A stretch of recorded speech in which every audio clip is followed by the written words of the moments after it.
Hello, everybody. Well, it's time for Now for Every Season.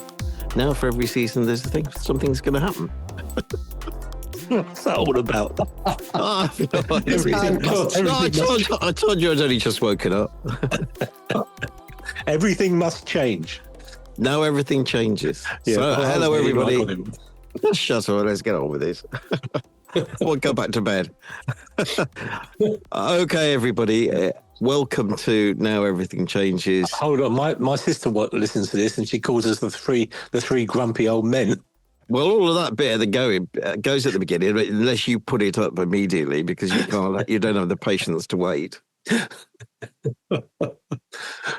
I mean, I had to edit out all this nonsense at the beginning. I keep it all in. Yeah, well, that's not very good, is it? Perhaps we should just explain to the listeners that we are recording this at just after 7 p.m. on a Thursday evening when us old men should be in bed. Normally we record at 4 o'clock in the afternoon. Yeah. and David Shepherd only woke up 20 minutes ago. I said to Steve about 4:30, 5 o'clock today. I just was absolutely shattered and hadn't done anything all the day. And I had to go for a sleep, and I woke up about quarter of an hour ago. So, yeah, I'm not really... You'll be back to your Horlicks soon, David. You think? I want some tea. I want to go and cook some tea in a minute. Yeah, me too. Can we do this quickly? Yeah, let's do it quickly. So now, welcome everybody to Now Everything Changes with Steve Maltz, David Jones, and myself, David Shepherd. And today we're going to get very competitive because we're going to be looking at something that matters to all three of us quite a lot, actually, which is sport. So I'm going to kick things off by asking Steve, come on, tell us a little bit about how sport is important to you. Well, this is absolutely weird because I grew up as an absolute 100% nerd in my early years. Bunsen burners and stamp collection. That was a little bit of my exciting life. I didn't discover sport until my dad was very much into sport of all different kinds, and he actually got me into tennis quite early. So I was doing tennis on Sunday mornings, but in terms of sports to watch, at that time growing up as a teenager, it was probably tennis because it was the golden years of Borg and McEnroe, etc., and athletics, which was coming into the golden years. Everything else came afterwards, and I'll leave that for a bit later, because I don't want to hog this first section. David Jones. I was the complete opposite, Steve. So I was so poor in school, which might surprise people who know me. Career-wise, I went into education, did a degree in theology, and then became a teacher. But I was only interested in two things at school: chasing balls and chasing girls. And I was better at the former than the latter. So I was really good at sport, and three in particular, which again we can talk about in a bit more detail later. But football and tennis again, Steve, and athletics, and the athletics in particular, which, as I say, I'll come on to. And it leads us on to the other David.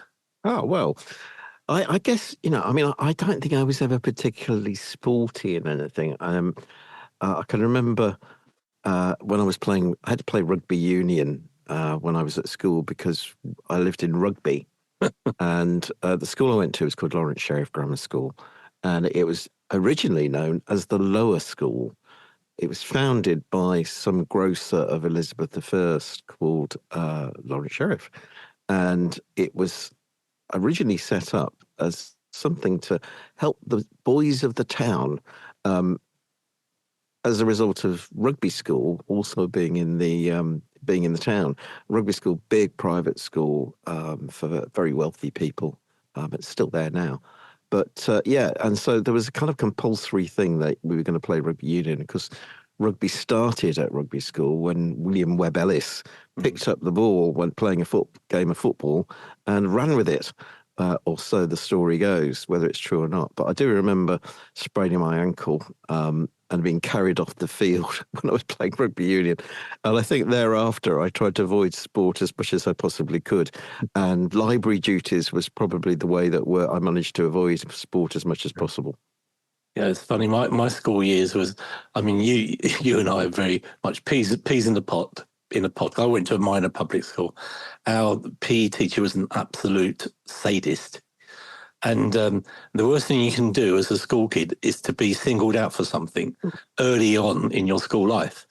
So what happens on the first PE lesson I had, my parents forgot to pack my my PE gear. So I turned up to the first lesson without any PE gear. And from that point on, he picked on me throughout the next 3 years. Wow. And you know, I suppose it made a man of me. I think it forced me into being more athletic than I had natural ability. We did things like trampolining and rugby was the big, and hockey. My biggest achievement is I got into the third team for hockey. That was it. The third, not the first or second, but the third. I was a left wing, and that's the limit of my sporting prowess, probably right up to now. I think so. I'm sure David Jones has got cups and medals and all sorts of things for his achievements. So, what have you won in your life, Mr. Jones? Mainly it's the athletics, Steve. So yeah, I was a very good cross country runner. On the track, it was always the longer distances because I had great stamina. So 1,500 meters, 5,000 meters, 10,000 meters, and do you think we should probably finish this now, Steve? I mean, yes, we don't have the endurance. I mean, I just kind of feel that our light is dimming. As his is getting bigger and bigger and brighter and brighter. Oh, give me his moment of glory. Yeah, I'll have my moment in the sun then. So things changed really when I first became a Christian, because it was shortly after that incredible movie, which I still love to this day, Chariots of Fire, was released. And that had a profound effect on me for all kinds of different, obviously because of the whole message of the story. It's just fantastic. If anybody's not seen it, and there may be people who haven't, just go and have a look, because it's this incredible story of two different athletes, Eric Liddell, played by Ian Charlson, and Harold Abrahams. I can't remember the name of the actor who played Harold Abrahams, who was a Jewish athlete. Ben somebody or other, wasn't it? Oh, yeah, that's right. Yeah, we can probably look it up. Ben something. Remembered forever as Ben something. Ben something, that's right. That's right. So this morning, I showed my little boy who's 6 the two different races from the movie. So I showed him the Harold Abrahams one and the Eric Liddell one, and just explained a little bit of the background about it. But there's a phenomenal scene as Eric Liddell's about to race. So for those who don't know, Eric Liddell was down to do the 100 meters and the 200 meters, but both of those events were scuppered for him because the quarterfinal, semi-final were going to be run on a Sunday. And as a Christian, he didn't believe you should be running on Sunday. So he did the 400 meters instead, an event that I hadn't really trained for. And just before the race, I don't know how true this is or whether this was just for dramatic effect, but a guy called Jackson Schultz, who was a friend of one of the American athletes, came up to Eric Liddell and handed him a piece of paper. I can't remember, it might be from the book of Samuel, Stephen, and whether you know this for sure. And it actually said, he who honors me, I will honor. Oh, okay. And then Liddell starts racing. He wins the race. And he also says this phrase, which he says over and over again to his sister, because his sister was a bit nonplussed about him entering for the Olympics, because she felt he should be going off to be a missionary. Which, of course, he did, didn't he? Which, of course, he did, yeah. He ended up as a missionary in China, I think. He actually ended up dying in a Japanese internment camp. Really? Wow. In 1945. Yeah. But yeah, so his sister was very much against him competing. She thought that was certainly secondary to his missionary exploits. But he actually said to her, I believe that, God made me, but I also believe that God made me fast. Yeah. Yeah, fantastic. By the way, it's Ben Cross. Ben Cross. You've just looked it up, Steve, haven't you? No, it just came into my mind. It just came to my mind. Can we stay on athletics for a bit? Oh, yeah, go on then. Because it was the era, I think, when the 70s hit the 80s, suddenly we had a really golden age of athletic middle distance, which I'm sure David Jones got into. And I remember, David, you saying that you've always been a bit of a maverick. That's David Jones's. And I'd say all my sporting heroes were always mavericks and still are. And when you look at that era, we had Coe and Ovett, who between them must have broken the world record for, was it the 800, 1500 meters about 8 or 9 times. It was, for me, I can see maybe you're a Coe person, but I'm very much an Ovett person. He was the outsider. He was the rebel. He was the maverick. And I absolutely love, he was my first sporting hero, Steve Ovett. So who are you? Which one were you, David? I was Sebastian Coe. Oh, I thought so. It's a strange one, really, because they came from very different backgrounds. Ovett was a very working class lad. Yeah. Sebastian Coe, public school, later went on into politics. And actually, I'm not making this up. I was actually brokenhearted when at the Moscow Olympics in 1980, Ovett beat Coe in the 800 meters, and the 800 meters was Sebastian Coe's event. So he got the silver medal, Ovett got the gold, and then it was the 1500 meters. Swapped over, isn't it? And it swapped over remarkably because actually Steve Ovett was better at the 1500 meters, and he ended up getting the bronze medal, Steve Ovett, and Coe got the gold medal. And I was jumping up and down in my living room. I can still remember it. And he wrote a book, Sebastian Coe, called Running for Fitness, which I literally read religiously, and that helped me to get a place in the Liverpool Harriers. Oh, wow. For middle and long distance running. So everything he said in there, all the training devices he had, which I could bore you with, but I won't, really helped me to become a really good athlete.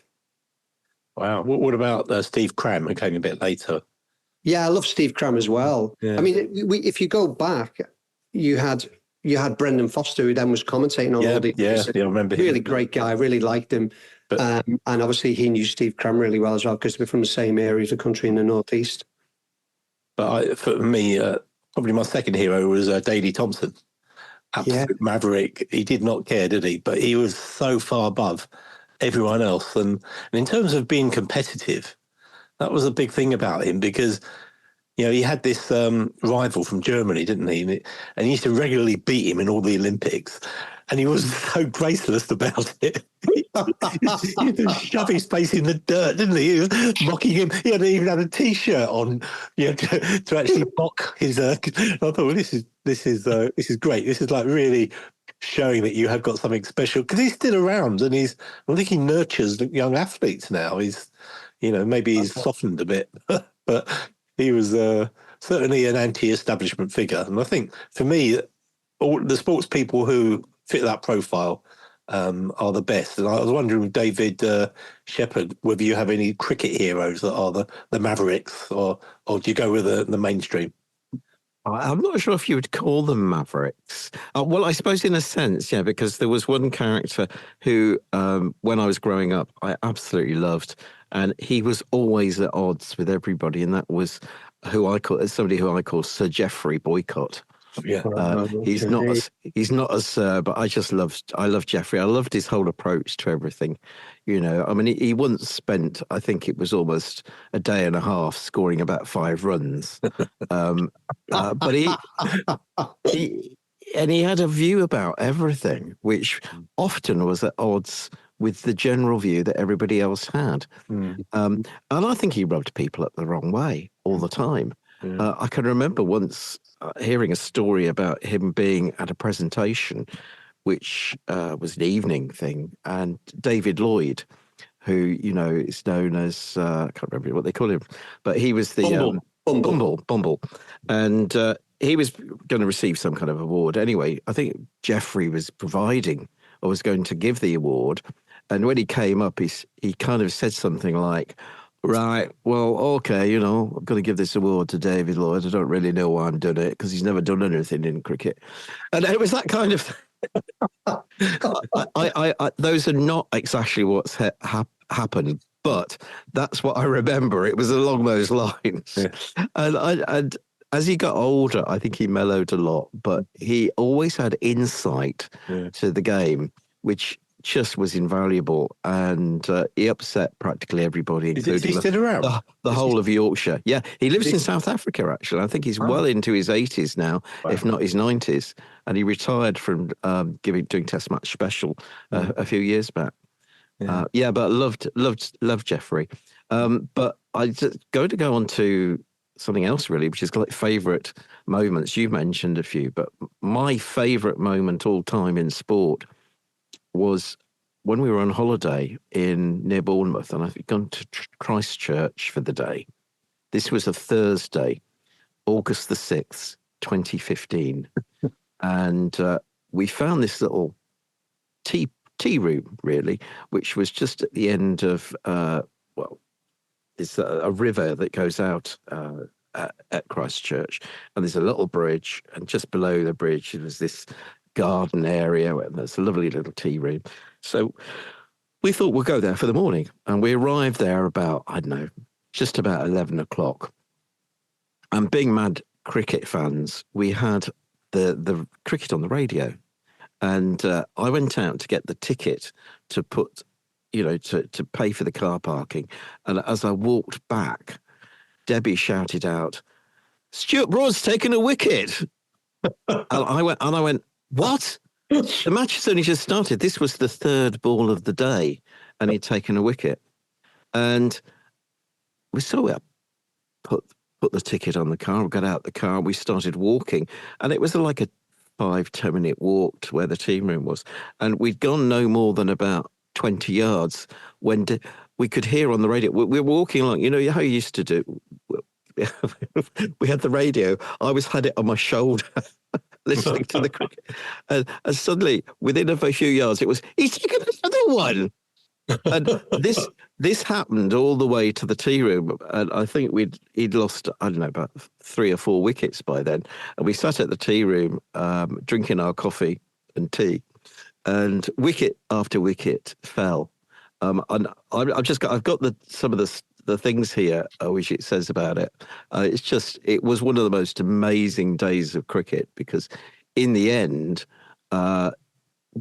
Broad took 8 for 15. So what was it? Test match? Was it Australia? Test match against Australia. It's one of the most remarkable bowling performances ever. And, I didn't actually see it, but I heard it, and it was just as exciting. And I've got something which talks about it here. It says, for Australia, they've been routed against all predictions. No one anticipated not just this scoreline, but the results we've seen too. From ball one in this test, England have totally dominated the match. Rule Britannia rules the waves, sings the crowd, as England parade around the ground. Jimmy Anderson among them too. He's hoping to be fit for the celebration of the Oval in 2 weeks' time. But England have done the business here without their leading wicket taker in tests. 8 for Stuart Broad in the first innings, 6 for Ben Stokes in the second. Both test bests. Mark Wood played his part too and brings out his imaginary horse impression in front of the Radcliffe Road stand. Well, it went. We were due to go and watch the match. We got tickets on the Saturday, and this was all happening on the Thursday. And on the Friday, we watched in unbelief as England scored a massive 391, I think it was, and then they got Australia out for 270 or so. And it ended up with England needing just a few runs on the Saturday morning. And we turned up, and it was amazing because the atmosphere in the ground was phenomenal. I kind of thought that nobody would turn up. I thought there would be nobody there, but it was packed. And I can't remember how many overs that it took to win, but it was probably about, I don't know, 4 or 5 overs, and the match was over. The fans went absolutely mad, and to be honest, England spent about an hour and a half. The players spent about an hour and a half walking around the ground, talking to people at the boundary, standing there and allowing people to take selfies with them. Phenomenal atmosphere. And then we then wandered round the ground and we saw the Australian team come out and get into their team bus. And I have never seen such a dejected group of people in my life. They actually looked grey. One of the best days of sport I've ever known. There's no nerd like a cricket nerd. Yeah. I'm sorry, I can go on for a bit longer. I know you could. I was timing you. That was about 8 minutes. Well, it was phenomenal. It was, and it was so exciting, and the atmosphere at the ground, even though we only had about half an hour of cricket, was great. Wouldn't have missed it for anything. Well, I'll tell you my favourite sporting moment, because I actually saw it. I say live on the TV, but it's been seen millions of times on YouTube. Been voted as the best moment in sporting history. Well, and it happened on the athletics field. And David will know if I say the words Derek Redmond. Oh, Derek Redmond. That race when he pulled up, I think he was winning, wasn't he? And he pulled up his leg, he got cramp or pulled something with his leg, and his dad comes out of the crowd and carries him the rest of the way. My goodness. I mean, that is just, you can't script things like that. And that has won awards, and I'm sure Derek Redmond has done very well since then, just by talking about it. And I'm sure his dad, probably went to his grave as a happy man just for that one moment. But sport can bring up moments like that. It's not just about winning, is it? It's also about taking part in a way that sort of raises you up, in your spirit, and makes you, because that was very much a sort of a human spirit thing. But or raises your hackles. I mean, I always remember hackles. Yeah. I always remember that. I always remember that race with Zola Budd and the American. And I can't remember what her name was. Zola Budd ran without any. Mary Decker. Yeah. Zola Budd ran without any shoes, didn't she? Yeah. And there was this accusation by Decker that Zola Budd had tripped her up or something. Yeah, she drop kicked her, I think. And it obviously hadn't happened, but this American woman, spent the next 20 years moaning about it.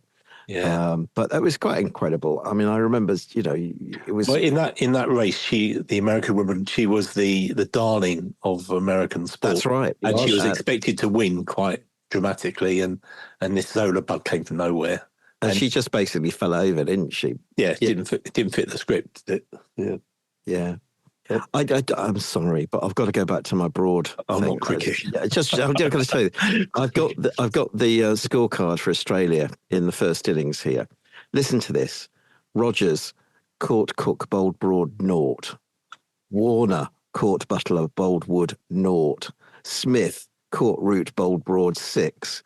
Marsh caught Bell bowled Broad 0. Clark caught Cook bowled Broad 10. Vosges caught Stokes bowled Broad 1. Neville bowled Finn 2. Johnson caught Root bowled Broad 13. Stark caught Root bowled Broad 1. Hazelwood not out 1. This is not going to mean anything to about 90%. Hold on a minute. I haven't finished. Lyon caught Stokes bowled Broad 9. Extras 14. Total 60. Right. So they basically were out for 46. Right, I finished now. Extras was the best. Yeah, extras were top scorer. It's out of my system now. You can talk about anything else. Anything else you talk about, I'm not interested in now. Right. Well, when our kids were teenage, we used to take them to Crystal Palace for the athletics. That's one advantage of living in London. They used to have sports or special days on Friday nights. And we used to go Friday nights. And one of them, do you remember Steve Buckley?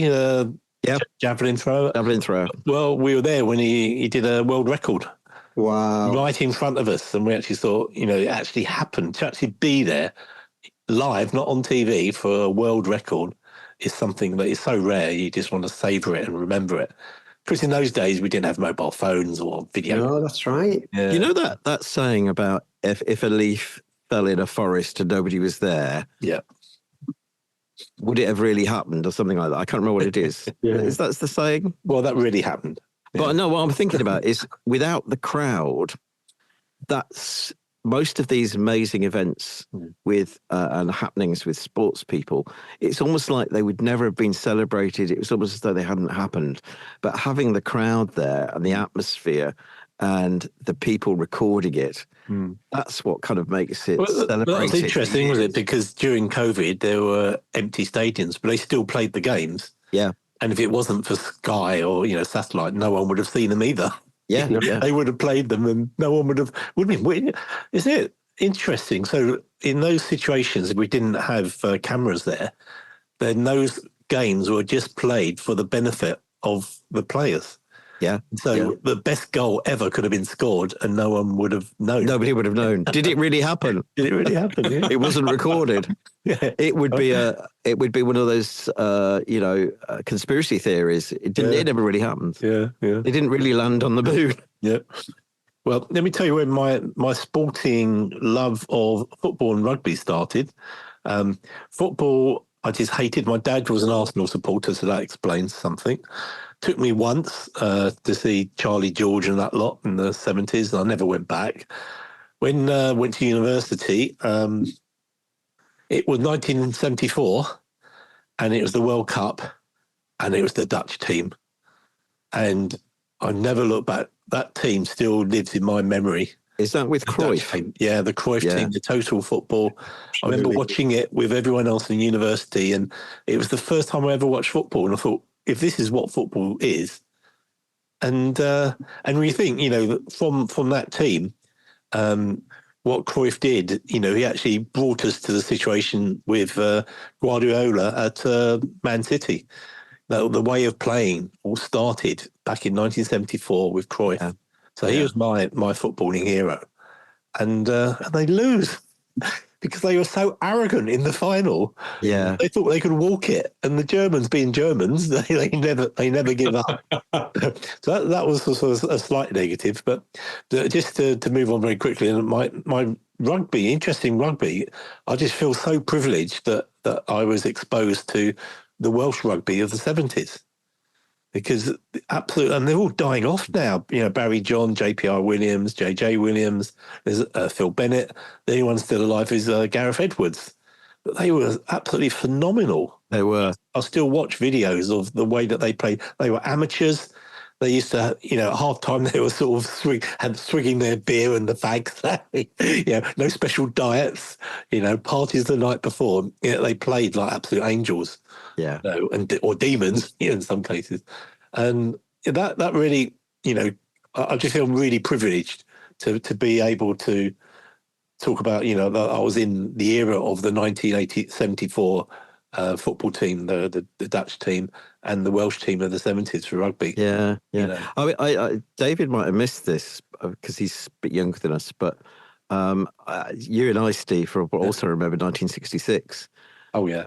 And that's, again, that feels like a privilege nowadays to be able to say to somebody, I actually watched England win the World Cup at Wembley. And I can more or less remember the whole of the team still now. Only one left. There's only one left. Jeff Hurst, isn't it? He's just the only one still alive. Yeah. But that was remarkable.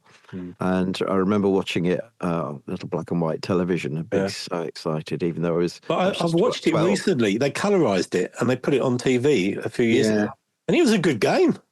Well, they actually filmed it as opposed to the television version. They had a film version of the match, which was in color. Yeah. And that was, it was good. Yeah, before your time, David. Yeah, I was 2. So definitely. So David, what went wrong in your life that made you support Everton? My dad, and actually going back to 1960, that's an interesting one because in 1966, the FA Cup final that year, although I don't remember, obviously, was between West Brom and Everton. And my eldest brother, Michael, who is 12 years older than me, so he does remember it. I remember watching it with my dad, and we were 2-0 down at half time, and my brother ran out the room crying. Oh. And Everton came back and won it 3-2. So that was extraordinary. I mean, for me, there's so many different highlights. 1977, I think, I was a member of the St. John's Ambulance. I would have been 13. And I was sat behind the goal, the opposite end of the Gladys Street at Goodison Park when Everton played Liverpool. And invariably, we always lost to Liverpool. And that's continued right up to this day. Hooray! But on that particular day, a midfield genius called Andy King hit the ball from 30 yards out. I was behind the goal and it flew into the net past Ray Clements. And I jumped up, which you're not meant to do when you're in the St. John's Ambulance, but I couldn't help myself. So that's definitely one of my abiding memories. I've got others which are a bit dodgy, really. So a bit like you, David, I do enjoy my cricket, and I was a member for a long time of Lancashire Cricket Club, and that often gave me not just priority tickets to see Lancashire play, but priority tickets for the Test match as well. Mm. And there was one particular occasion when England were playing Pakistan at Old Trafford. And so I went along to that, and I was in the members' enclosure, and very, very a brilliant experience. I'm going to really get myself in trouble for what I'm about to say. But it was made all the more enjoyable by the fact that I was actually sat in with the Pakistani players' wives. So that was before I was married to Joe, I should hasten to add. But that was very nice. So we got chatting to most of them, which was very lovely. But the thing that I would like to go back to in terms of highlights is, again, with this Maverick thing, is the tennis, Steve. Mm. And while everybody else enjoyed Borg, although I thought it was a bit robotic. Yeah. Then everybody liked McEnroe because there was never a dull moment. Yeah. But my hero tennis-wise was always Jimmy Connors. Me too. I was going to say exactly the same. Yeah, just a street fighter, didn't have any lessons, taught himself to play the game, which I did as well. And I just absolutely adored him. Do you remember when he played at Wimbledon, Ken Rosewall? And it was like the new against the old. That's right. And he had no mercy, did he? No, absolutely. Put him to the sword. Yeah, I thought he was terrific. Yeah. He had this double-handed backhand, wasn't it? Really smashed the ball. Yeah, that's right. Yeah. But I think it might be interesting to just think about, for us as believers, is it healthy to be so competitive? Because I always was on the track. I mean, I just couldn't help it. It's interesting because obviously since the 70s and because of society has gone into this more touchy-feely sort of phase, kids are encouraged just to take part and not necessarily to win, and everyone is to be celebrated. And you can see where that's coming from, and you can sort of see, if you are a nerd like me and David, then that was probably quite comforting. But on the other hand, there's part of the human spirit that says that we got to strive, and I mean it's biblical, isn't it? In Timothy, it's about run the race and get to the end and persevere, don't give up, and I suppose it's when it's taken to an extreme where you're doing it not necessarily to win, but to make sure that someone else doesn't win. Just like Jimmy Connors, the way that he did Ken Rosewall, looking back, wasn't probably the nicest thing that he could have done. But on the other hand, winning is winning, and let's face it, if it wasn't for that, there wouldn't be sport. Sport is really about winning, isn't it? Yeah. But it's about winning, and it's about the drama as well. Yeah. But and sometimes there's moments of poignancy. I remember there was a race not so long ago. I think it was a triathlon where a guy collapsed just feet or yards away from the finishing line. And the guy who came up behind him stopped and got his arm, helped him. It was his brother. Helped him over his line. It was his brother. Well, yeah, no, but there's been two instances. One there's was another with one. Oh, okay. one was with the brothers, and there was another one where the similar kind of thing happened. Yeah. And I find that's always really moving, isn't it? It's very poignant when somebody does that, and they almost sacrifice their own victory in order to help somebody across the line. Yeah, just to bring in to the team of the year, West Ham. we had a maverick, and you'll all remember him, Paolo Di Canio. Oh my word! Now, okay, he was a maverick, and he did push over a referee, got into lots of trouble. But if you speak to a West Ham supporter, he will be the one. Certainly in my generation and the younger generation, he will be above Bobby Moore, Jeff Hurst, to be Di Canio, absolute hero. And the thing about Di Canio, he had this sense of fair play, even though he became a fascist in later years.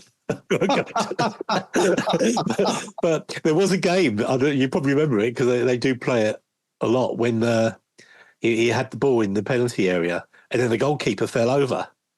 And he could have scored quite easily, and he stopped and he picked the ball up. He stopped the game. He actually stopped the game when he could have actually scored because a sense of fair play. And I think he's won lots of plaudits for that since. And I suppose fair play is a part of it, isn't it? Because you remember these things. You do remember these things. But you do remember the lack of fair play as well, don't you? I mean, there's in the rugby union the other day. Do you remember seeing I think it was George Ford taking a penalty? Oh yeah. Or was it a conversion? I can't remember.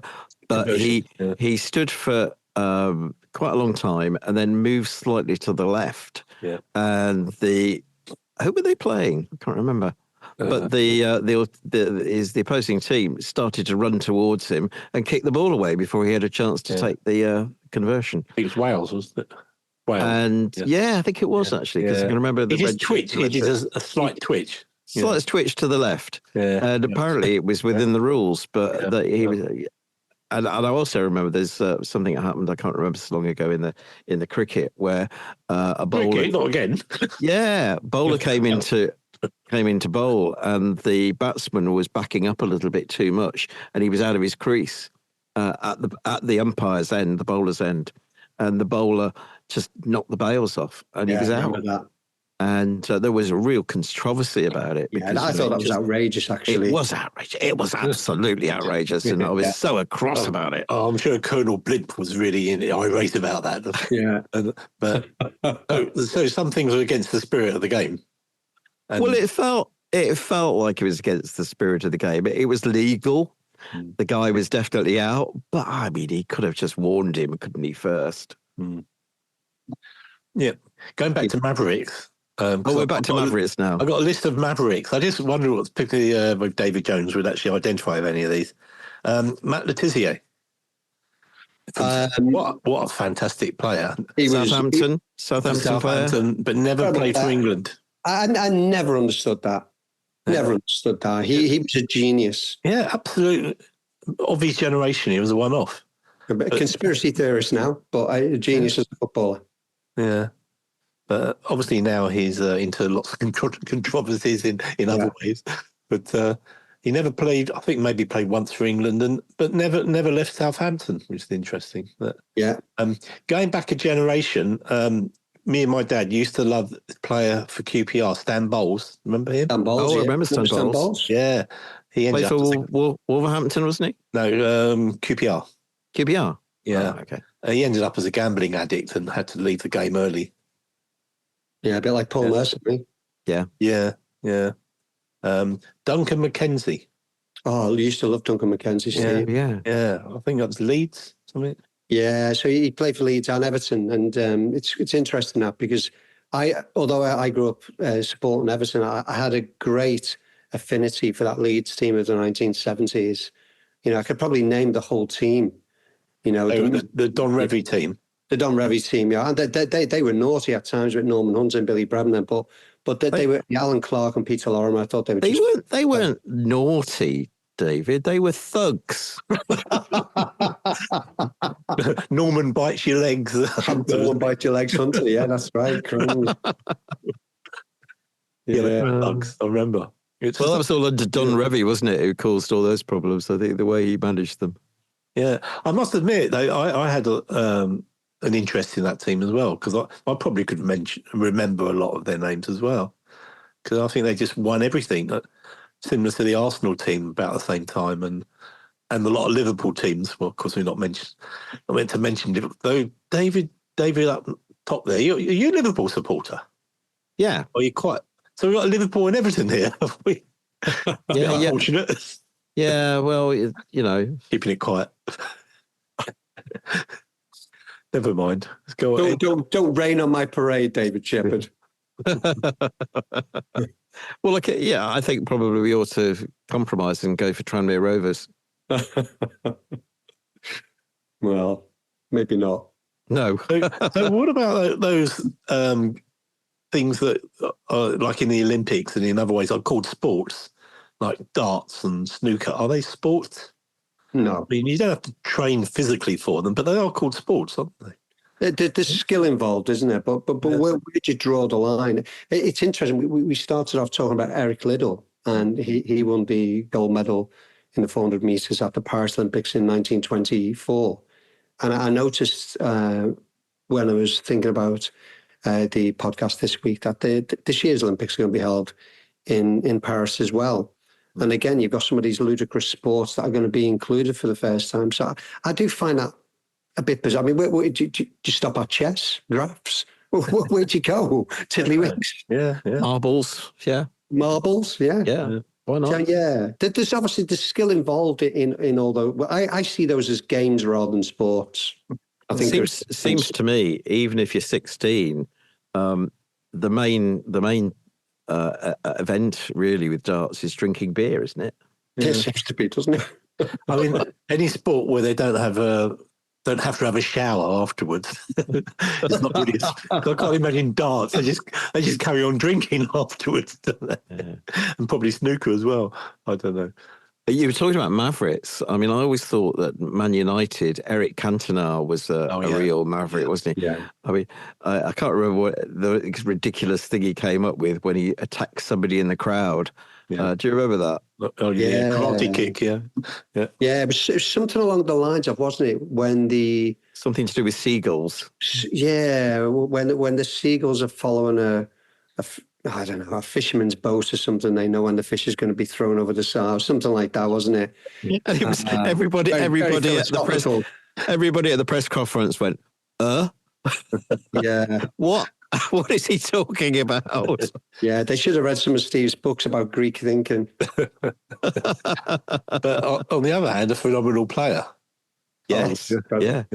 I think he's listed in a list of Man United greats as something like number 9. Yeah. Wow. No, number 4. Number 4 is just looking at. And you'd include George Best because, absolute sublime skill. But again, Maverick as well. Well, George Best is number 2 in terms of the top 50. Yeah. And guess who was number 1? Bobby Charlton? Yeah, absolutely. Bobby Charlton. A real gentleman. You couldn't get much more of a contrast between George Best and Bobby Charlton, could you? Well, you know what? It's interesting that, David, isn't it? Because don't we need that? I mean, and as Christians, don't we need that as well? Yeah. So we need mavericks. Yeah. We need people who are gentlemen, but we need mavericks as well. Yeah. We need people who are funny. We need people who are going to lead from the front. We need people who are going to lead us in worship, whatever it might be. That's what Jesus did by choosing 12 different men. Yeah, absolutely. So he had a substitute as well. And of course, Jesus means saviour, so he would have been a good goalkeeper. Oh, gosh. I'm pushing it a bit there, but he's on a roll here. You've been thinking about that one all week, haven't you? that was scripted. That was thrown in as something that had been thought through and planned, and we were waiting for the moment when you could throw that in. There we go. Actually, my favourite football game actually involves Manchester United. Strangely enough, my favourite Everton game was against Liverpool, an FA Cup game where at Goodison Park, which ended 4-4. When I think Tony Cottee scored the equaliser. Amazing game. Yeah, Tony Cottee. One of your former guys, Steve. Yeah. But yeah, I mean, I think the European Cup final in 1999 when Manchester United won it in the injury time, basically, after being 1-0 down, was absolutely extraordinary. Oh, yeah. I mean, again, you're just talking about scripting things, David. You couldn't have scripted that. That was Teddy Sheringham, wasn't it? Yeah, that's right. And Ole Gunnar Solskjaer. Yeah.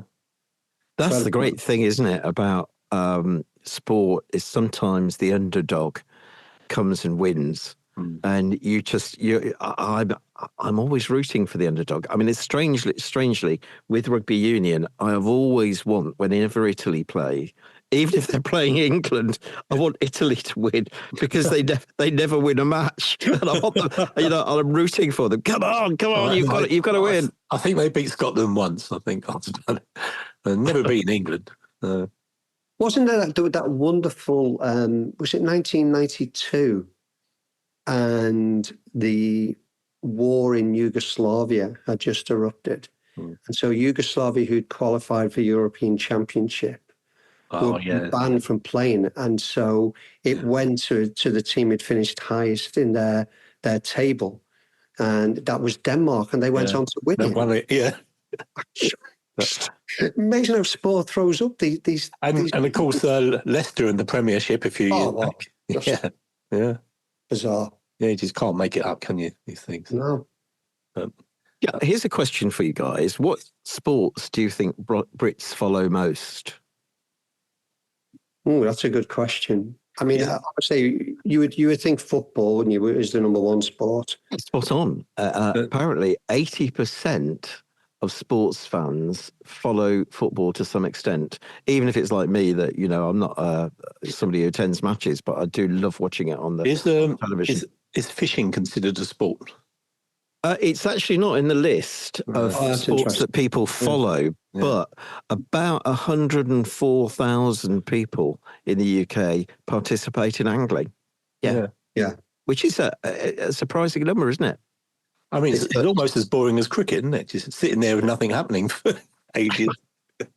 That's another outrageous statement you've just made. Yeah, just watch it. Watch it, Maltz. There's 2 against 1. So what else is on that list, David? Then? Well, the second... Can I have a guess at the top? Yeah, go for it. Okay. Second one. I am going to say... Well, I don't know about the order, but I am going to say cricket's in there. It is. It's number 3. It's 26%.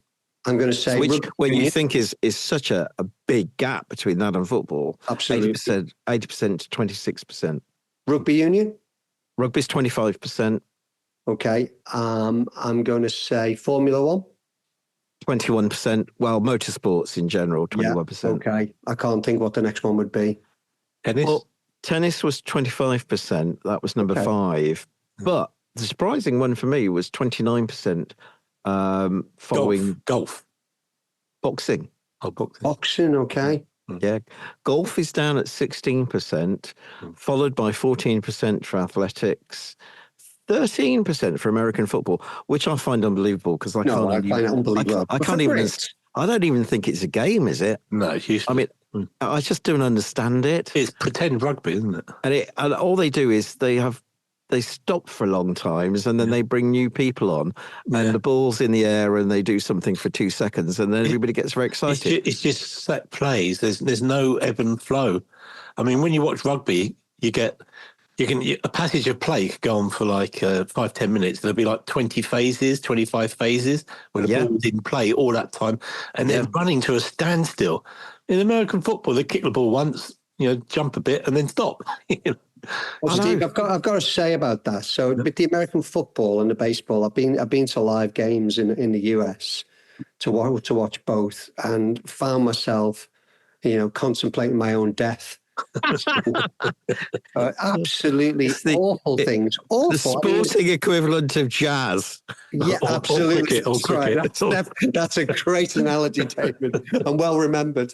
But yeah, absolutely just awful. And one of my biggest regrets is, I'm going to sound like such a Tory when I say this, but I really deeply regret not going to a public or private school because I fell in love with rugby union when I was a teenager and rugby league for that matter as well.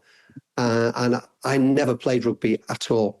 Right. Not at all. And I find that I did play cricket and loved cricket. But I would have loved to have played rugby. I would have been a fly half, I think, given my slim build. But yeah, absolutely loved it. Well, let me say to you that if you had my experience of rugby union in a very, very cold January, where the pitch was rock hard and the ice was so brittle it could cut you. Yep. And I can remember playing it, and I think I must have been about 14, 15. I think we mentioned this in a previous podcast. And I've never been so cold in my life. And it was one of those things that said, yeah, I like watching it, but I don't want to play it anymore. Well, my memory is similar to that, except we tended to play a lot after it'd been raining. So the whole pitch was waterlogged and just mud. and our sadistic gym teacher just made us tackle in the mud. He just loved it. Yeah. And, well, I was going to say something else, but that's going to get into dodgy areas. But I was going to say, because we did have a gym teacher that quite enjoyed watching the boys in the showers. Oh, okay. we won't go there. Okay, yeah. But strange days. But being in a public school in the 60s is exactly as dodgy as everyone says it was. Yeah, it's amazing anybody survived it, really. Yeah. So anyway, we would be impoverished, though, wouldn't we, without sport? I think, in many ways, that in terms of entertainment, it's without peer, because the highs and lows of any kind of sport, and the exhilaration that comes from watching something or participating in something which is special. Yeah, I mean, even like watching 2 years ago now, the Lionesses win the European Championship. Yeah. Absolutely remarkable, and just again the whole drama of it. And I can't remember the name of the woman who scored the winning goal now. But I mean, she took off her top and Chloe. Yeah, Chloe, that's right. Right. And then she gets booked, which I always find bizarre when you just scored like such an important goal. But it just throws up these incredible stories all the time. Again, going back to the previous European Championships that the men took part in, and Christian Eriksen having a cardiac arrest on the pitch. Mm. And again, to go back to that thing you were saying before, Steve, about Derek Redmond's father, and how everybody, fans and players and officials, all came together, to try and save his life. Just extraordinary stories. I don't think there's, as you said, David, I don't think there's anything that compares with it for drama and for interest. Here's a thought. If we were in ancient Rome, would we have been going to the amphitheatres to watch the Romans and the gladiators killing the Christians? Only if Russell Crowe was there. What do you mean? We'd probably be the Christians being killed. Yes, we probably would have been thrown to the lions and then slaughtered. We all need to come up with a really good speech, don't we, to match Maximus Decimus Meridius. Oh yes, yeah, that was brilliant, wasn't it? Absolutely incredible. Yeah, I think they're bringing out a second film, aren't they? They're really Gladiator 2, but without Russell Crowe, because he's put on about 5 stone. I hope he's not listening. Yeah. Well, look, we've had almost an hour on this. I wonder if we could have some conclusions, some summaries from each of you. Go on, Steve. You start. Well, to say, go sport. Rah, rah, rah. Well, I would just go back to the Eric Liddell quote. I think he who honours me, I will honour. I just think that's on a par with Gladiator, isn't it? Yep, absolutely. Well, look, I'm just going to say thanks ever so much. We've had a great time. We've really enjoyed ourselves tonight, haven't we? Brilliant. So it's going to be. Thanks very much for listening to Now Everything Changes with Steve Maltz, David Jones, and myself, David Shepherd. And hopefully we'll catch you next time. But in the meantime, if you've been listening to this, we would love to have your comments, to hear what you think about sport and some of your memories about sporting events that you've been to. But for now, bye. Bye. Bye-bye, folks.